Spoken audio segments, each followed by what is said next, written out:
Magandang araw bayan, ako nga pala si Denise Sevilla at ito ang mga nagbabagang balita.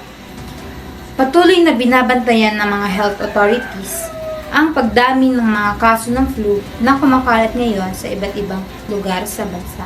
Ayon sa ulat ng maraming individual, lalo na ang mga bata, matatanda, at may mahihinang resistensya ang nakaranas ng mga sintomas tulad ng lagnat, ubo, sipon, pananakit ng katawan, at pananakit ng ulo.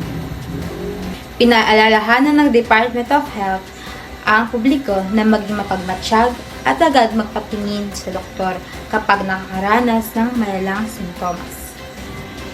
Mahalaga rin umano ang madalas na paghuhugas ng kamay, pagsusuot ng face mask sa mataong lugar, at pag-iwas sa pakikisalamuha kapag may nararamdamang sakit upang maiwasan ng pagkalat ng virus. Samantala, hinihikayat din ng lahat na palakasin ang kanilang resistensya sa pamamagitan ng sapat na pahinga, tamang nutrisyon, at pag-inom ng maraming tubig. Patuloy kaming maghahatid ng mga update ukol sa isyong ito para sa inyong kaligtasan, manatiling alerto at alagaan ang inyong kalusugan. Ako po si Denise Sevilla at ito ang inyong balita.